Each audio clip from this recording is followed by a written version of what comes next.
Beneath the Vatican, a message that outlived centuries, deep beneath the marble floors of the Vatican, beyond the grand cathedrals and polished corridors, there lies a forgotten world, a place where time stands still and history whispers through the dust.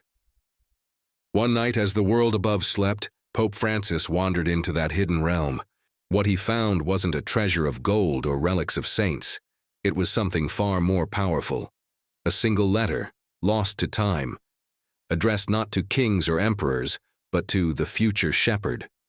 Tonight, we uncover the quiet discovery that changed a pope's heart, and perhaps planted a seed that will outlive us all. Beneath the marble floors of the Vatican, beyond the echo of footsteps and the polished splendor known to the world, there exists a quieter realm. It is a place of ancient stones, heavy air, and memories, so old they cling to the walls like dust. One evening, long after the last tours had ended and the grand basilicas had emptied, Pope Francis found himself drawn to these hidden halls. He walked alone, his simple white robe brushing against the cool stone, his breathing slow, steady. Above him, the city buzzed with life.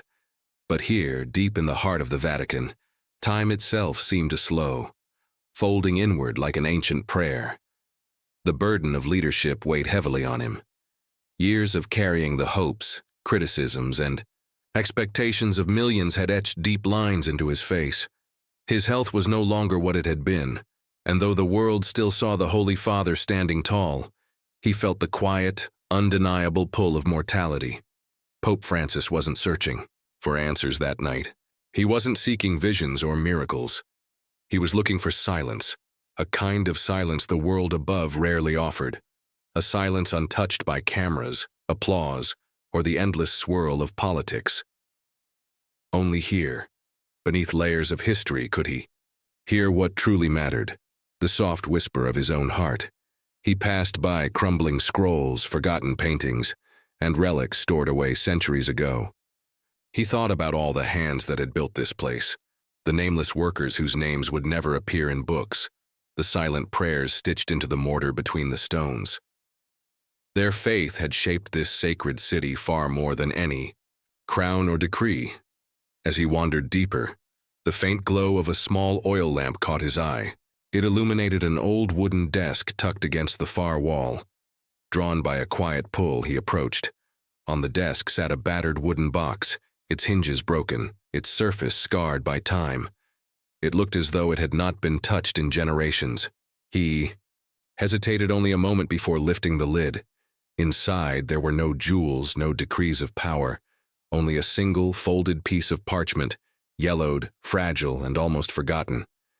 Carefully, with hands used to blessing millions but still tender as a child's, Pope Francis unfolded the letter. It was addressed simply, "To the future shepherd, whoever you may be." He sat down heavily on a worn bench, the stone cold beneath him. As he began to read, the heavy noise of the world faded even further away, replaced by the trembling voice of a long-forgotten monk speaking across 4 centuries. Not of power, not of wealth, but of service, of unseen faith, of a church that could only survive if it remembered those no one else did. In the silence, Pope Francis's heart stirred, not with fear, but with a deep, aching certainty. He hadn't come here by accident. He had been led by unseen hands to a message meant for him. And in that hidden place beneath the great Vatican walls, a seed was planted that would quietly, inevitably, begin to change everything. The parchment crackled softly between Pope Francis's fingers as he turned the letter over, his heart pounding louder than the silence around him. The ink, though faded, still clung stubbornly to the page, each word carefully written by a hand long turned to dust. He leaned closer, the dim glow of the oil lamp casting long shadows across the ancient desk. "To the future shepherd, whoever you may be," the letter began. There were no grand titles, no elaborate flourishes, just the humble voice of a man who had lived and prayed in these same walls centuries ago, a man whose name history had forgotten, but whose words refused to die. The letter spoke not of politics or power, not of crowns or armies. It spoke of the heart. The monk wrote of simple things, the danger of a church becoming deaf to the cries of the poor, the temptation to trade compassion for ceremony, the slow, silent way that pride could rot the soul of even the most beautiful institutions. Remember, the letter warned, the stones may impress the world, but it is the wounds you heal that will echo in heaven. Pope Francis paused, his throat tightening. He thought of the endless meetings, the formal banquets, the polished speeches that filled his days. He thought of the gilded halls, the jeweled crosses, the endless exhausting machinery that seemed to turn even faith into a performance. And he thought, too, of the moments when he had felt most alive, sitting at the bedside of a dying refugee, blessing a child who had nothing to offer but a smile, kneeling in a dusty courtyard with farmers whose names no one would ever know. The letter continued, "If you would lead, then serve. If you would be strong, then kneel. If you would be remembered, seek first to be forgotten." Pope Francis closed his eyes, letting the words sink into the worn places of his soul. It was as if the monk had been writing not across years, but across heartbeats, speaking directly to the man he had become, the man burdened by robes and titles, yearning to touch the earth again. Slowly, reverently, the Pope folded the letter back along its ancient creases. He placed it against his chest, feeling the weight of it, the truth of it. This was no accident, no coincidence. This letter had survived storms, wars, corruption, and time itself to find him, not as a command, not as a judgment, but as a reminder that the greatest calling of a shepherd is not to sit upon a throne, but to walk among the flock, dusty and tired and deeply, painfully human. As Pope Francis rose from the bench, the letter still pressed to his heart. A quiet resolve settled over him, a resolve that would change not just his final days, but the soul of the Vatican itself. As Pope Francis climbed the worn stone stairs back toward the upper halls of the Vatican, the letter pressed tightly against his chest. The world around him felt different, heavier, sharper, more real. Every step echoed with a new understanding.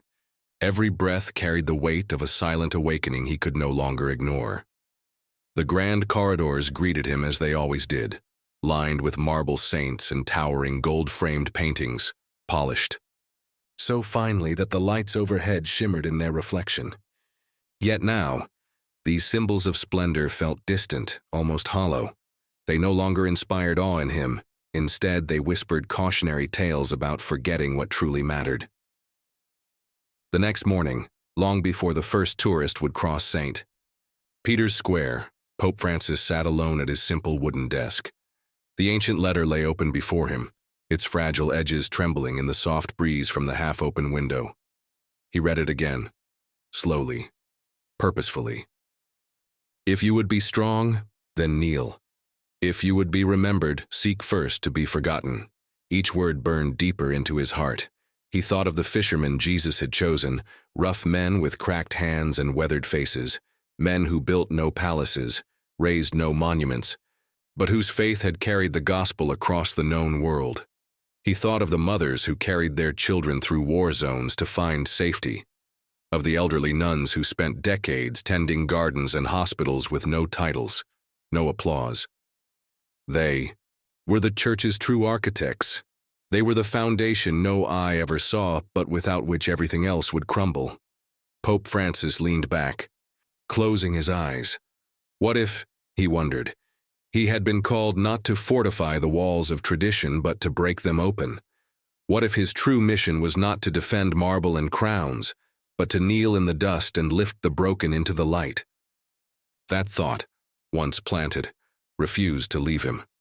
He began noticing things he had once walked past without a second glance. The janitor who prayed silently over his mop bucket in the corner.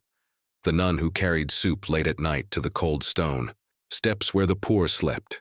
The gardener who tucked a single white rose into the chapel's side altar, where no camera ever pointed. It wasn't the grand ceremonies that breathed life into the Vatican. It was these unnoticed acts of mercy, stitched together across centuries. And so, without fanfare, Without even announcing it to his closest advisors, Pope Francis began making changes, not sweeping reforms that would grab headlines, but quiet, choices that would ripple through the soul of the church. He met privately with cooks, janitors, and nurses, asking for their prayers. He canceled extravagant dinners, redirecting the funds to hospitals and refugee shelters. He walked the hidden paths of the Vatican gardens at sunrise, offering blessings not to princes, but to the invisible ones. The world did not see it, at least not yet, but deep within the heart of the Vatican, something had begun to shift. Not with proclamations carved into marble, not with gilded crowns or televised declarations, but with a pope who remembered that real power lies in humility, and real glory is found only in service. The first changes were so small that most inside the Vatican didn't notice them, at least not right away. But for those who watched closely, it was clear. Something fundamental had shifted. Pope Francis began refusing the grand processions that had once been routine. He shortened the elaborate ceremonies that filled the basilicas with gold and incense. He chose instead to walk among the people quietly, blessing gardeners, kitchen workers, and the nuns who folded the altar linens. No photographers followed him. No formal announcements were made. He didn't want the world's applause. He wanted something far harder to earn: authentic transformation. He stopped the long, lavish banquets traditionally held for visiting dignitaries. Instead, he invited small groups of hospital workers, teachers, and maintenance staff to share simple meals of bread, soup, and fruit in the papal dining hall. There were no grand speeches, no sparkling crystal glasses, only laughter, soft conversations, and the quiet clinking of spoons against bowls. Slowly, the atmosphere inside the Vatican began to change. Where there had once been rigid hierarchy, there grew an undercurrent of warmth. Where lavish displays of wealth had been praised, now quiet acts of mercy were noticed and celebrated. The grand gold ornaments in some of the side chapels were replaced with hand-carved wooden crosses, gifted by refugees who had fled across oceans for a sliver of hope. The world outside barely noticed at first. The headlines focused on bigger stories, world events, political tensions, public scandals. Few understood that real revolutions often begin in the smallest, quietest ways. But inside the heart of the church, the seeds planted by a single forgotten letter and watered by a heart willing to listen began to grow. One morning, a young seminarian noticed something curious. In the grand library where ancient papal decrees lined the walls, a new display had been added. It wasn't a jewel-encrusted crown or an ancient weapon.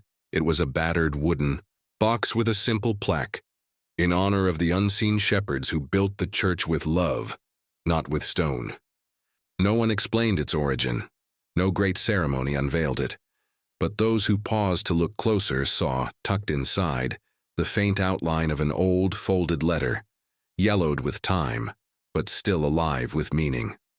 Pope Francis never spoke publicly about his midnight discovery. He never declared its existence in any official homily. It remained his quiet secret, his private North Star, guiding every quiet decision, every whispered prayer. And though the walls of the Vatican still stood as strong and magnificent as ever, something deeper, something unseen had shifted. The soul of the place had been stirred awake, not by decrees from a throne, but by a shepherd who remembered that the church was built not for kings, but for those the world forgot. Years later, long after Pope Francis had taken his final walk through the Vatican gardens, the world would remember him with grand tributes. They would speak of his courage, his compassion, his willingness to challenge tradition when it no longer served love. His face would grace the covers of history books. His speeches would be quoted from pulpits and parliaments alike. But those who had truly walked the halls alongside him, the janitors, the gardeners, the kitchen workers, knew that his greatest legacy was something the world above would never fully see. It lived in the small changes he had made, in the quiet revolutions he had planted like seeds in secret gardens. It lived in the simple meals shared between popes and porters, in the laughter that now echoed softly through corridors once heavy with rigid formality. It lived in the battered wooden box displayed in the Vatican library, hiding the fragile letter that had reshaped a shepherd's heart. The letter remained, untouched, preserved, not behind glass, but within the spirit of those who remembered. There was no golden frame, no velvet rope, just a quiet understanding passed wordlessly from one humble worker to another. This is what saved us. This is what matters. Sometimes, late in the evening when the tourists had long since scattered and the heavy doors had been locked, a few staff members would gather around the display. They wouldn't speak. They would simply stand there, heads bowed, hands folded, letting the silence fill the sacred air. And if you listened very closely, you could almost hear the faint sound of footsteps, the echo of a man in simple white robes, walking slowly past forgotten relics, holding a parchment to his heart. Pope Francis had not left behind monuments carved in marble. He had not commissioned towers or ordered frescoes that would carry his image for centuries. He had chosen instead a different kind of immortality, the kind that lives quietly in the hearts of the unseen, the kind that doesn't need to be proclaimed to be real. New popes would come, new policies would be written, the world would turn, as it always does. But deep beneath the Vatican, in that ancient library where time seems to move slower, the truth would remain, that the church was not built by those who sought glory, but by those who served without ever asking for recognition. And somewhere, perhaps standing unseen in the shadows, the soul of a simple shepherd would smile, knowing that in the end, the forgotten had not been forgotten after all. As you reach the end of this story, we would love to hear your thoughts. How did this quiet legacy touch your heart today? Have you ever encountered an act of kindness hidden from the world that stayed with you far longer than any grand speech or ceremony? Please take a moment to share your reflections in the comments below. Your voice matters more than you know. Each comment is like another light added to this small community we are building, a place where quiet goodness, silent service, and unseen acts of love are honored. Tell us where you're watching from. What part of the story resonated with you most, or even your own experience with humility and faith? We read every message with gratitude and care. And if you haven't already, please subscribe and join us again tomorrow for another journey into the hidden corners of the human spirit. Your presence here means more than you realize. Thank you for being part of this story.